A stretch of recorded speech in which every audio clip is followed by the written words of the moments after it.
오늘 우리에게 주시는 하나님의 말씀은 누가복음 15장 20절부터 24절까지 말씀입니다. 누가복음 15장 20절부터 24절까지 말씀.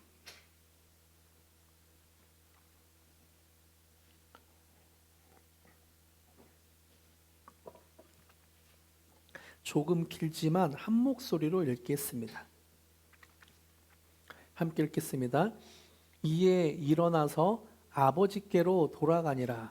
아직도 거리가 먼데 아버지가 그를 보고 측은히 여겨 달려가 목을 안고 입을 맞추니 아들이 이르되 아버지 내가 하늘과 아버지께 죄를 지었사오니 지금부터는 아버지의 아들이라 일컬음을 감당하지 못하겠나이다 하나 아버지는 종들에게 이르되 제일 좋은 옷을 내어다가 입히고 손에 가락지를 끼우고 발에 신을 신기라. 그리고 살찐 송아지를 끌어다가 잡으라. 우리가 먹고 즐기자. 이 내 아들은 죽었다가 다시 살아났으며 내가 잃었다가 다시 얻었노라 하니 그들이 즐거워하더라. 아멘. 오늘은 라운 블레싱으로 GK 친구들에게 먼저 말씀을 전하고 그 다음에 청장년에게 말씀을 전합니다. 우리 GK 친구들 준비됐나요? 말씀 들을 준비됐나요? 목사님 어렸을 때는 이런 거 했었어요. 준비됐나요? 그러면 준비됐어요 이런 거 했었어요. 같이 한번 어색하지만 한번 해볼게요. 준비됐나요? 준비됐어요. 네, 잘했습니다. 말씀 주목해서 목사님만 보고 들어주세요. 지금은 목사님 시간이니까 목사님만 봐주면 좋겠어요. 우리 글로리키 친구들 오늘은 라운 블레싱 주일이에요. 그래서 함께 어린이 친구들과 예배를 드리고 있죠. 함께 찬양하고 기도하니까 어때요? 어렵지 않았어요? 안 어려웠어요? 정원이 안 어려웠어요? 네, 알겠어요. 좀 어려운 것 같아요. 특별히 어린이 친구들이 하는 찬양을 준비했는데 조금 더 함께 고민해 볼게요. 우리 친구들과 이렇게 함께 예배드리는 것이 목사님은 너무 기뻐요.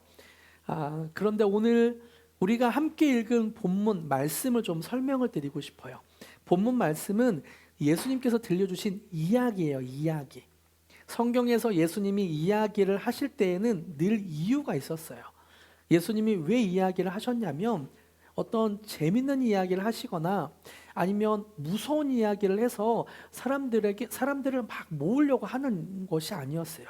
예수님이 하신 이야기는 우리가 들어갈 천국에 대한 이야기, 또 하나님은 어떤 분인지, 하나님께서 우리를 얼마나 사랑하시는지 이런 것들을 이야기로 알려주셨죠. 오늘 나오는 예수님의 이야기도 마찬가지예요. 오늘 예수님의 이야기는 하나님이 어떤 분인지를 알려줘요. 우리 친구들 하나님 누군지 알아요? 우리 친구들이 아는 하나님 한번 얘기해 볼까요?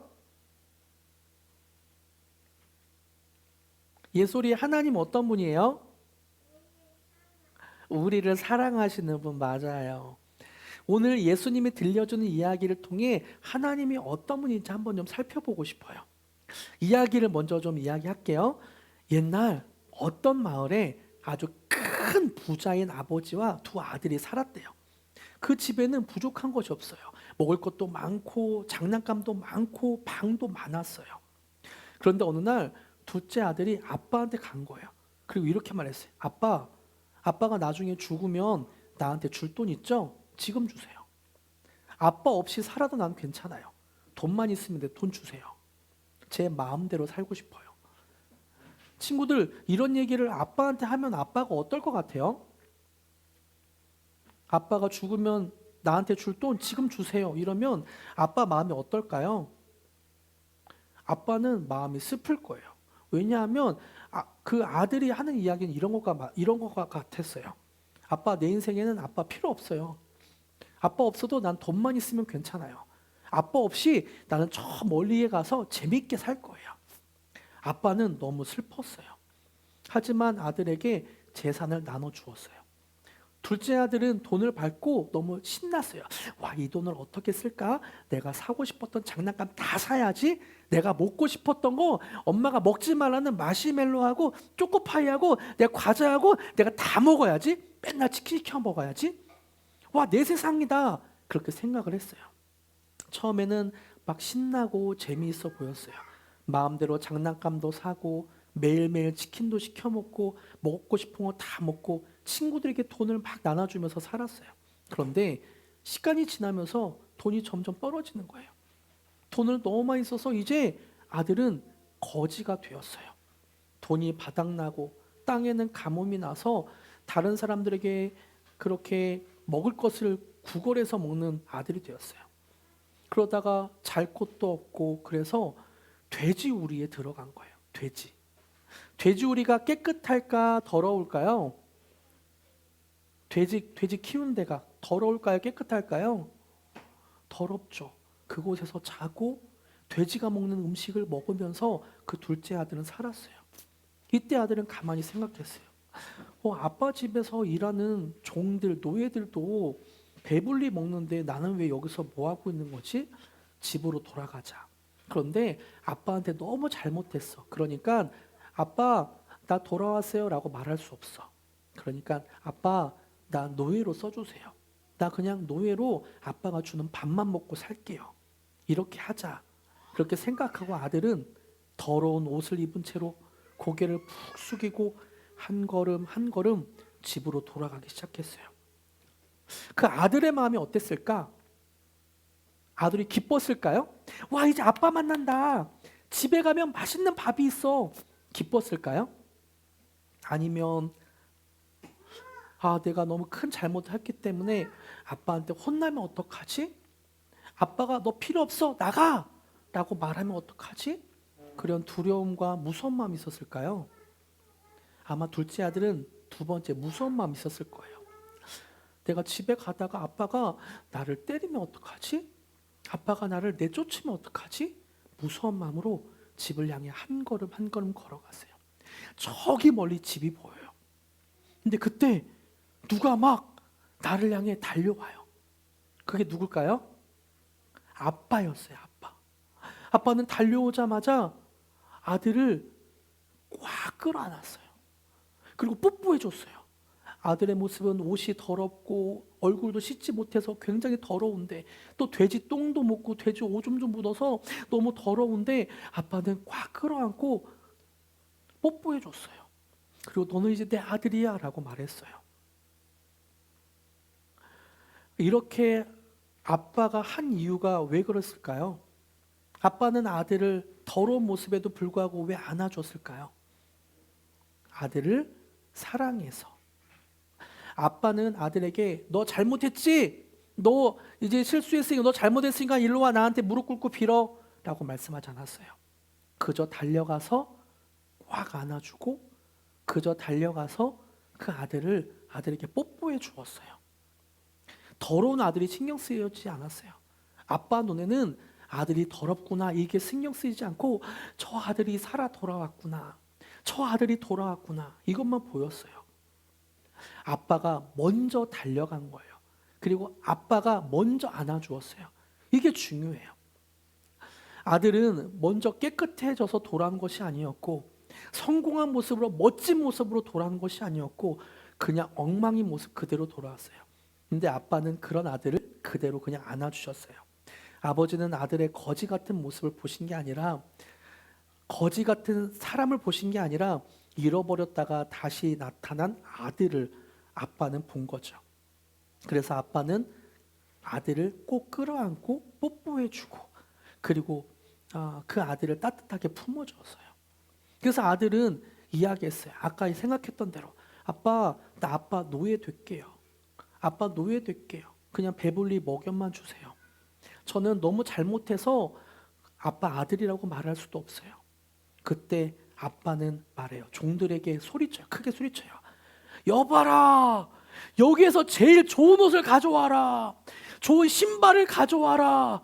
그리고 우리 집에 인장 도장 있지? 집에서 어떤 걸 결제할 때 하는 거 그거 갖고 와. 우리 아들이 돌아와서 이 아들이 뭐 달라고 하면 다 줘. 그러면서 아들에게 옷을 입히고 신발을 신기고 그리고 집에 있는 도장을 주었어요. 반지 도장을 주었어요. 이제는 너는 종이 아니야. 아들이야. 와, 친구들, 이 아들의 입장에서 어땠을까요? 이 아들은 어떤 마음이었을까요? 그저 배고파서 집에 왔는데 아빠는 아들을 꼭 안아주고 사랑해주고 그리고 너는 종이 아니야 아들이야 라고 해요. 이 아들의 마음에는 나는 이제 버려진 아이가 아니구나. 나는 종이 아니라 노예가 아니라 아들이구나. 아빠는 나를 여전히 사랑하시는구나. 이런 마음이 들었을 거예요. 우리 글로리교회 친구들, 우리도 이 아들과 비슷할 때가 있어요. 우리 친구들 잘못할 때 있죠. 엄마한테도 잘못할 때 있고 성경에서 이거 하지 마 그런데도 잘못할 때도 있어요. 엄마 아빠 말씀을 안 들을 때도 있고 친구를 미워할 때도 있고 거짓말할 때도 있고 하나님보다 내 마음대로 살고 싶을 때도 있어요. 그러면 마음이 이상해져요. 하나님 가기 싫다. 그리고 기도하기도 싫고 예배드리기 싫어. 이런 마음이 들 때가 있어요. 그런데 오늘 예수님은 우리에게 말씀하세요. 하나님은 우리를 혼내기 위해 이 땅에 오신 분이 아니에요. 예수님은 우리를 혼내기 위해 이 땅에 오신 분이 아니에요. 뭐 하러 오셨어요? 우리를 사랑해 주려고 오셨어요. 그리고 우리가 돌아오기만을 계속 기다리고 계세요. 친구들 혹시 오늘 마음에 혹시 나 이거 잘못했는데요. 나 하나님 앞에 예배드리기 부끄러워요. 나 이거 잘못했어요. 라고 생각하는 부분이 있다면 괜찮아요. 하나님께 돌아가기만 하면 돼요. 우리 글로리교 친구들 잘못했을 때 숨는 아이들이 아니라 하나님께 나아가는 우리 친구들이 되길 바라요. 그래서 매일매일 나는 하나님의 사랑받는 자녀예요 하고 웃으면서 살아가는 우리 친구들이 되길 바라요. 잘 들었죠? 할렐루야. 아멘. 우리 친구들 하나님 앞에 매일 나올 수 있어요? 아멘. 이제부터 어른들에게 말씀을 전하려고 해요. 조금 어려울 수도 있는데 지금 자세 너무 좋아요. 이렇게 잘 들어줄 수 있어요? 네. 우리는 매주 하나님의 사랑과 용납, 하나님이 나를 사랑하십니다. 하나님이 나를 용납하십니다. 하나님이 나를 선한 길로 인도하십니다. 라고 우리의 영혼을 향해 선언하고 있습니다.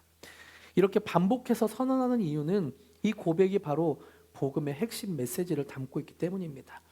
하나님은 나를 사랑하십니다. 하나님은 나를 용납하십니다. 하나님은 나를 선한 길로 인도하십니다. 어찌 보면 세상은 늘 반대로 가르치는 것 같아요. 먼저 우리에게 증명하라고 하죠. 너를 써줄 만한지 먼저 증명해봐. 괜찮은 사람이 되라고, 자격을 갖추라고, 너가 어떤 것을 성취했는지 보여주라고 이야기를 합니다. 그래야 사랑받을 수 있고 사람들에게 인정받을 수 있다고 속삭이죠. 우리는 이런 세상의 속삭임에 익숙해져서 하나님 앞에 나아갈 때도 비슷한 행동을 할 때가 많이 있는 것 같아요. 사랑받을 만한 행동을 해야 하고 무언가 잘해야 하나님께 칭찬받고 용납받을 수 있을 것 같게 우리의 마음에서는 느껴져요. 하지만 복음은 전혀 다르게 이야기하죠. 하나님은 우리에게 먼저 너 얼마큼 했냐, 너 무엇을 했냐라고 요구하지 않으셨습니다. 그냥 너가 돌아왔냐라고 말씀하시죠. 사랑 안으로 돌아오라고 말씀하십니다. 무언가 이뤄서 자녀 될 만한 어떤 성취를 이루라고 말씀하지 않으세요. 그저 자녀이기 때문에 하나님의 의의 옷을 입고 예수의 의의 옷을 입고 의의 신발을 신고 하나님의 반지를 가져라라고 말씀하십니다. 오늘 본문에서 먼저 눈여겨보아야 할 것은 하나님이 어떤 분, 아버지가 어떤 분인가라는 거예요. 왜 아버지는 자신을 무시하고 재산까지 탕진한 둘째 아들을 받아줬을까? 왜 아버지는 이렇게 죄를 지은, 잘못을 지은 둘째 아들을 받아줄 수 있었을까? 그 이유는 둘째 아들이 충분히 반성했기 때문이 아닙니다. 무엇인가를 되갚을 능력이 생겼기 때문도 아니에요. 성공했기 때문도 아닙니다. 단 하나의 이유, 그가 여전히 아들이기 때문입니다. 둘째 아들은 아버지를 떠날 때 이미 아버지와 관계를 끊겠다고 생각을 했습니다. 재산을 요구하는 것은 단순히 자기의 몫을 받아서 독립하겠다는 이야기가 아니에요. 아버지의 관계를 끊겠습니다. 아버지의 마음을 짓밟고 집의 명예를 무너뜨리고 아버지의 관계를 끊겠다는 선언과 같았어요. 근데 아버지는 아들의 실패를 보고 계산하지 않았어요. 너가 얼마를 잃어버렸지? 너가 어떤 잘못을 했지? 이렇게 계산하지 않으셨습니다. 너가 나에게 얼마나 상처를 주었는지, 너가 얼마나 달라졌는지, 이만큼 너가 달라졌어야 내가 너를 받아줄 거야. 이렇게 말씀하지도 않으세요. 그냥 딱 하나, 넌 내 아들이다. 옷이 얼마나 더러워졌는지, 얼굴이 어떤 모습일지 그것은 별로 중요하지 않았어요. 넌 내 아들이다. 그래서 아버지는 아들의 자격을 보고 받아준 것이 아니라 자신의 사랑 때문에 받아주었습니다. 아들의 회개가 아버지의 사랑을 만들어낸 것이 아니라 아버지의 사랑이 아들의 회개를 맞게 해준 것이죠. 여러분, 이것이 복음입니다. 무엇이 먼저냐가 굉장히 중요해요. 우리가 하나님께 받아들여지는 이유는 우리가 회개를 해서나 괜찮아져서가 아닙니다. 하나님께서 사랑하시기로 작정했기 때문입니다. 그리고 우리가 하나님께로 돌아왔기 때문입니다. 20절과 21절에서는 이렇게 말해요. 같이 읽어볼까요? 시작. 이에 일어나서 아버지께로 돌아가니라. 아직도 거리가 먼데 아버지가 그를 보고 치킨이 여겨 달려가 목을 안고 입을 맞춘 21절 시작. 아들이 이르되 아버지 내가 하늘과 아버지께 죄를 지었사오니 지금부터는 아버지의 아들이라 일컬음을 감당하지 못하겠나이다 하니 아버지가 아들이 보이자마자 하는 행동 20절에 뭐라고 나와요? 아버지가 그를 보고 치근히 여겨 달려가 목을 안고 입을 맞추니 아직도 거리가 먼데 아버지가 그를 보고 치근히 여겼다고 나옵니다. 이 짧은 구절 안에는 아버지의 긴 기다림의 모습이 보여요. 거리가 먼데 매일 마을 입구를 서성이는 아버지. 아들이 오늘 올까? 내일 올까? 언제 올까? 항상 아들을 기다리는 아버지. 아버지는 우연히 마을 입구를 지나가다가 아들을 본 게 아니에요. 아버지는 항상 기다렸습니다. 아들이 언제 올까? 아들이 언제 올까? 돌아오지 않을까? 돌아오지 않은 시간에도 마음으로는 이미 길목에서 아버지는 항상 아들이 돌아올 그 길목을 바라보고 있었죠. 여러분, 이것이 하나님의 사랑입니다. 하나님의 사랑은 우리가 돌아올 만난 사람이 된 후에 시작되는 사랑이 아닙니다. 우리가 집을 나간 날부터 시작되는 사랑이죠. 우리가 죄 가운데 있을 때에도 멈추지 않는 사랑입니다. 우리가 스스로 망가뜨린 인생을 끌고 돌아올 때까지 시선을 거두지 않으시는 사랑이죠. 우리는 성과주의 시대를 살고 있는 것 같아요. 그래서 사람들에게 직업으로, 연봉으로, 타는 자동차로, 사는 집 평수로 평가받고 인정받고 있습니다. 그래서 우리는 이런 것이 자연스럽게 그렇게 삶의 형태로 나타나는 것 같아요. 하지만 하나님은 우리를 평가하는 분이 아닙니다. 우리에게 점수 매기는 분이 아니에요. 너 그렇게 자신하면서 나갔지? 너 얼마나 성공했는지 봐봐. 남은 금액 얼마야? 라고 얼마나 벌어왔어? 라고 우리에게 점수를 매기거나 실적이나 평가서를 내미시는 분이 아닙니다. 얼마나 탕진했는지, 얼마나 망가졌는지, 얼마나 실망스러웠는지 묻지도 않으시죠. 그저 아버지 하나님은 우리를 안아주십니다. 돌아온 사람을. 그래서 팀 켈러 목사님은 탕보 하나님이란 책에서 이 이야기의 그 메시지, 예수님의 숨은 메시지를 이렇게 표현하는데요. 제가 읽어드릴게요. 예수님이 이야기하신 취지는 회중의 마음을 훈훈하게 하는 게 아니라 우리의 범주를 허무시는 것이었다. 이 비유로 예수님은 하나님, 죄, 구원에 대해 거의 모든 사람이 하고 있던 생각이 틀렸음을 지적하신다. 이 비유로 예수님은 어떤 걸 알려주고 싶다고요? 하나님이 어떤 분인지, 죄가 무엇인지, 구원에 대해 거의 모든 사람이 하고 있던 생각이 틀렸음을 지적한다. 왜냐하면 이 말씀을 듣고 있는 사람들이 두 종류의 사람이었기 때문입니다. 누가복음 15장 초반부에 보면 이 메시지를 듣고 있는 사람이 바리새인과 서기관들이라고 말해요. 그리고 또 그 다음에 죄인들과 세리들이라고 말해요. 그러니까 예수님은 두 부류의 사람들에게 말하고 있어요. 바리새인과 서기관들에게 너희 그렇게 잘하고 있다고 생각하지? 첫째 아들처럼 너희들 아빠 옆에서 있다고 생각하지? 아니, 첫째 아들은 이미 아빠의 마음에서 떨어진 사람이야. 아빠를 마음으로부터 떨어져서 둘째 아들과 똑같은 사람이야. 둘째 아들 죄인과 세리들을 향해서 너희들 하나님 앞에 죄를 지었지. 하나님 앞에 돌아가. 왜냐하면 하나님은 우리를 사랑하셔. 우리가 그렇게 돌아올 때 사랑하시는 분이야. 그래서 팀 켈러 목사님은 이 비유를 탕자의 비유라고 말하잖아요. 우리는 흔히 이것을 탕자의 비유로 생각하잖아요. 탕자의 비유가 아니라 모든 걸 탕진한 아들의 비유가 아니라 탕부 하나님의 비유라고 말합니다. 탕부 하나님. 하나님은 그 사랑으로 인해 모든 것을 탕진했습니다. 하나님은 그 사랑으로 인해 모든 것을 버렸어요. 심지어 자신의 독생자 아들까지도 아낌없이 우리에게 주셨죠. 하나님의 사랑은 그런 사랑입니다. 지금까지 아버지 입장에서 말씀을 살펴보았다면 이제 돌아온 둘째 아들의 입장에서 이 장면을 한번 봅시다. 둘째 아들의 인생은 어땠나요?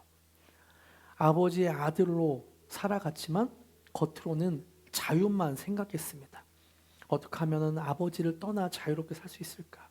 어떻게 하면 내가 인생에서 성공하고 잘 살 수 있을까?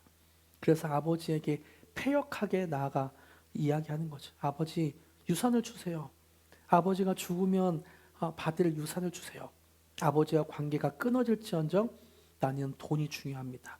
그래서 그 돈을 가지고 먼 나라로 가서 내 뜻대로 살아보겠습니다. 자기의 뜻대로 살았던 인생은 결국은 실패를 했고, 결국 자기의 뜻대로 살고 싶었던 인생은 한날 앞을 내다보지 못하고 그렇게 실패의 연속으로 살아가게 됩니다. 재산은 바닥났고 관계는 끊어졌고 삶은 무너졌죠. 함께 웃던 사람들은 사라졌고 남은 것은 굶주림과 수치와 후회뿐이었습니다. 아버지 집에서는 아들이었는데 먼 나라에서는 돼지 먹는 쥐엄나무 열매나 먹고 돼지 우리에서 지내야 되는 그런 인생이 되었죠. 하나님 앞에서, 아버지 앞에서 풍요로 있을 때는 몰랐지만 바닥을 치고 나서야 깨닫습니다. 자신이 잃어버린 것은 단지 돈이 아니라 아버지의 집이었고 더 깊이 말하자면 아버지와의 관계였다는 것을 깨닫게 되었어요. 죄가 무서운 이유가 바로 여기에 있습니다. 죄는 단지 무엇을 잘못하는 행동이 아니라 하나님 없이도 괜찮다고 믿게 만드는 거죠. 하나님 없이 내가 살아보겠다고 만드는 힘입니다. 그러나 하나님을 떠난 삶은 결국 우리를 자유롭게 만들지 못해요. 한치 앞을 내다보지 못하기 때문에 하나님을 떠난 인생은 결국은 하나님 없이 실패와 좌절과 그런 인생 속에 살아가게 되죠. 더 비참하고 더 고립되고 돈이나 명예나 권력이나 쾌락을 쫓아 살아갈 수밖에 없습니다. 그리고 나서 뒤돌아서면 한 줌 후회밖에, 헛되다밖에 남지 않게 되는 것들을 느끼게 되죠. 둘째 아들은 집으로 돌아오며 하나의 계획을 세웠습니다. 나는 아들이라고 불릴 자격이 없다. 그러니 품꾼이라도 돼야 되겠다. 이것은 너무나 인간적인 계획입니다. 아들의 계획은 하나님의 마음을 하나도 모르는 계획이에요. 아버지의 마음을 하나도 모르는 계획입니다. 여전히 하나님을 오해하고 있죠. 잘못했으니 이제라도 내가 무언가 열심히 해서 아버지한테 갚아야 되겠다. 근데 아버지는 그 고백을 끝까지 듣지도 않았습니다. 왜요? 둘째 아들의 가장 큰 문제는 가난이 아니었기 때문입니다. 둘째 아들의 가장 큰 문제는 정체성이 붕괴되었기 때문이에요. 그는 더 이상 자신을 아버지의 아들로 여기지 않았어요. 품꾼의 마음으로 아버지께 돌아온 것이죠. 그래서 아버지는 말해요. 종들에게 제일 좋은 옷을 가져다 입혀라. 손에 가락지를 끼워라. 발에 신을 신겨라. 이것은 단순히 외모를 정리해주는 장면이 아닙니다. 아들에게 무언가를 해주는 장면이 아니에요. 그 아들의 신분을, 정체성을 회복시켜주는 장면입니다. 아버지가 신발을 신겨준 것은 아들의 실패를 가려주는 것이었고, 어느 그 반지는 어느 가문의 아들인지를 알려주는 권위를 보여주었습니다. 그리고 좋은 옷은 이제 너는 종이 아니다, 아들이다, 모든 사람에게 보여주는 그런 표지와 같은 것이었습니다. 아버지는 아들의 행위를 먼저 교정해 주지 않았습니다. 아들의 정체성을 먼저 회복시켜 주었죠. 아들의 정체성이 회복되면 인생이 실제로 달라지게 됩니다. 먼저 하나님을 대하는 태도가 달라지죠.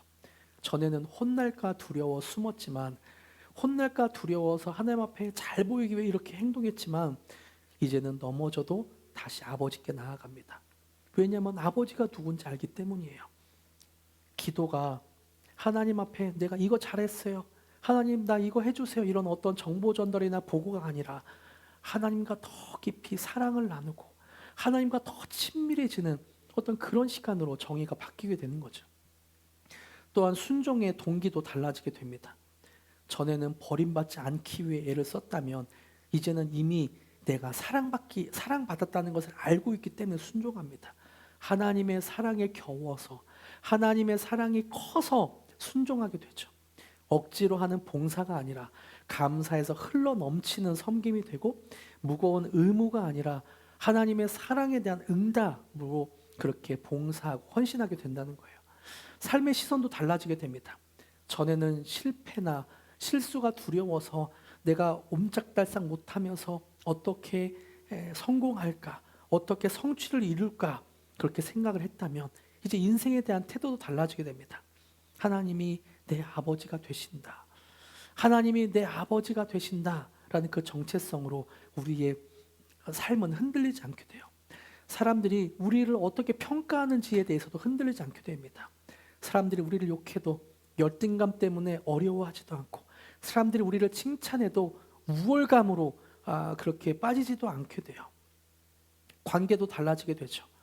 사랑받지 못한 사람은 쉽게 다른 사람과 나를 비교하고 내가 저 사람보다 높아져야 된다, 저 사람보다 괜찮은 사람이어야 된다 라고 생각하면서 시기하고 질투하고 증명하려고 합니다. 그러나 사랑받는 아들은 경쟁보다 감사로 살게 돼요. 남을 눌러야 내가 괜찮은 사람이 아니라, 괜찮은 삶이 아니라 남을 세워줘도 나는 아들로서 괜찮은 거예요. 내가 흔들리지 않게 됩니다. 여러분, 이처럼 자녀됨은 우리의 모든 삶에 영향을 미칩니다. 우리가 하나님의 자녀가 되었다는 것은 우리의 모든 삶에 영향을 줘요. 자녀됨의 회복은 단순히 어떤 생각에 머무르는 것이 아닙니다. 너무나 실제적인 거예요. 우리의 말 한마디, 우리의 행동 하나, 우리의 모든 것이 변하게 되는 거죠. 우리의 예배를 바꾸고, 기도를 바꾸고, 우리의 순종을 바꾸고, 관계를 바꾸고, 인생 전체의 방향을 바꾸게 해주는 은혜입니다.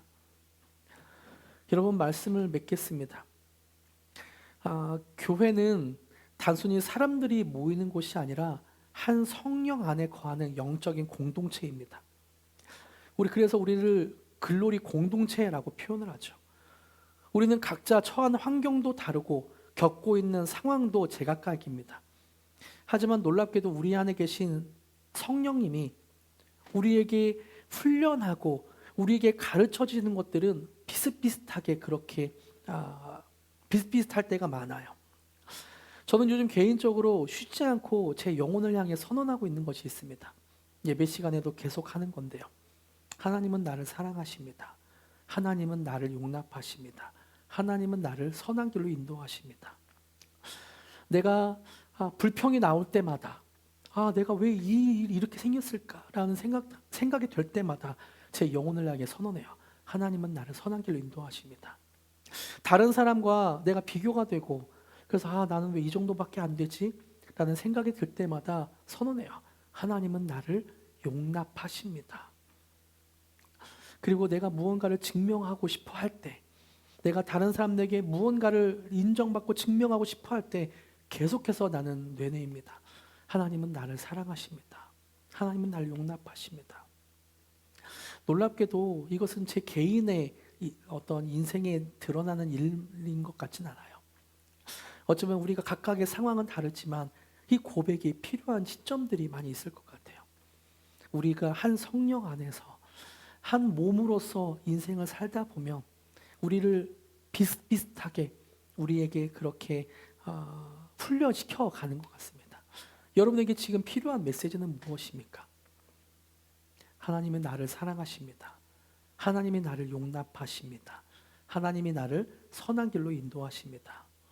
이 진리가 머리에만 머무르는 것이 아니라 우리의 인생에, 우리의 영혼에 그렇게 뿌리 깊게 내려지길 저는 바라고 있습니다. 하나님의 사랑과 용납과 인도가 더 굳게 믿어지면서 실제로 우리의 인생이 그렇게 하나님을 경험해가는 저와 여러분이 되었으면 좋겠습니다. 할렐루야. 함께 찬양하길 원하는데요. 하나님은 너를 만드신 분, 자신의 영혼을 향해서 함께 찬양하길 원합니다.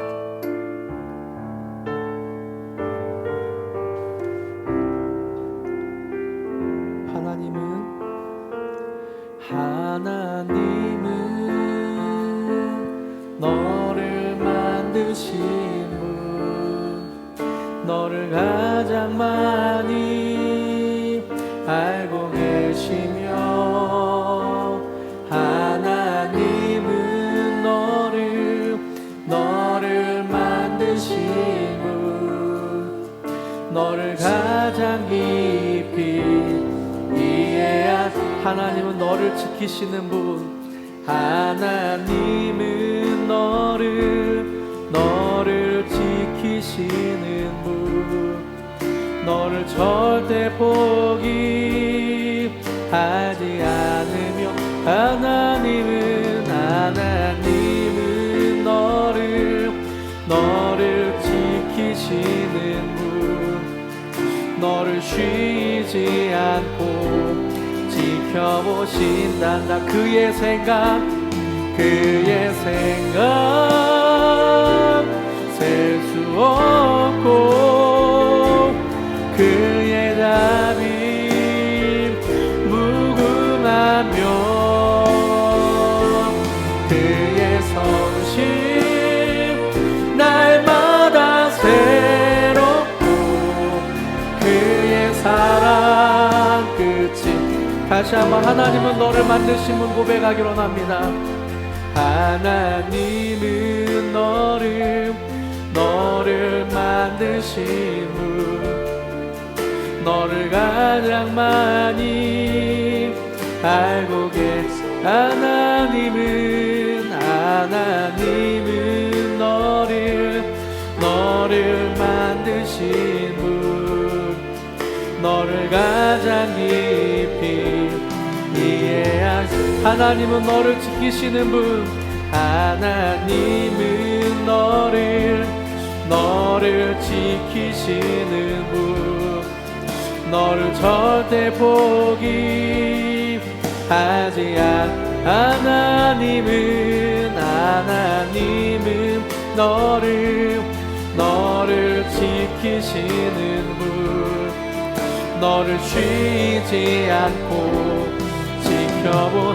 그의 생각 셀 수 없고, 그의 생각 셀 수 없고, 그의 무궁하며, 그의 성실 날마다 새롭고, 그의 사랑 그의 생각 셀 수 없고,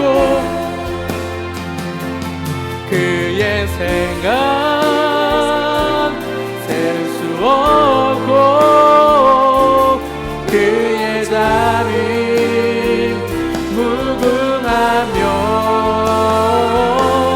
그의 성실 날마다 새롭고, 그의 사랑 끝이 없단다. 그의 사랑 끝이 없단다. 그의 사랑 끝. 다시 한번. 그의 사랑 끝이 없단다. 그의 사랑 끝이 없단다. 그의 사랑 끝이 없단다. 함께 기도하기를 원합니다. 우리 어린 친구들은 가슴을 손으로 얹고 기도했으면 좋겠고요. 어른들도 가슴을 손을 얹고 같이 기도했으면 좋겠습니다. 하나님의 사랑은 끝이 없습니다. 하나님의 사랑은 끝이 없습니다. 그 사랑이 우리 안에 있게 해 주시옵소서. 우리의 마음에 차고 넘치게 하여 주시옵소서. 그저 관념이나 머리로 이해하는 걸 넘어서 우리가 체험으로 하나님의 사랑을 더 깊이 알기를 원합니다. 그렇게 함께 그냥 잔잔히 기도하기로 합니다. 함께 기도하시겠습니다. 하나님, 주님의 사랑을 더 깊이 알기로 합니다. 하나님, 우리가 하나님의 사랑을 더 깊이 체험하기로 합니다. 하나님의 사랑을 머리에 담는 것을 넘어서 어떤 관념으로 이해하는 걸 넘어서 그 사랑이 우리 안에 충만하게 채워지길 간절히 간구합니다. 하나님, 그 사랑으로 우리를 채워주시옵소서. 하나님의 사랑으로 채워주시옵소서. 하나님, 주시옵소서. 하나님, 사랑의 하나님, 오늘도 주님 앞에 섭니다. 그 하나님의 사랑을 힘입어 나아갑니다. 우리가 가슴에 손을 얹고 그렇게 기도했습니다. 하나님, 이제 더 이상 사랑받기 위해 애쓰고 용납받기 위해 증명하려 하고 하나님 앞에서도 자꾸만 자격을 따지며 스스로를 정죄하던 우리의 마음을 불쌍히 여겨 주시옵소서. 예수 그리스도 십자가의 완전하신 사랑이 우리를 감싸게 하여 주시고 이젠 관념이나 지식을 넘어 그 사랑을 경험하고 체험하는 시간들이 되게 하여 주시옵소서. 하나님의 사랑과 용납과 선한 길로 인도하신다는 것을 우리가 믿음으로 살아가게 하시고 일주일을 살아가는 동안 그것들이 진짜 우리의 삶에 나타날 수 있도록 주님 우리를 붙잡아 주시고 함께하여 주시옵소서. 감사드리며 예수님의 이름으로 기도드립니다. 아멘.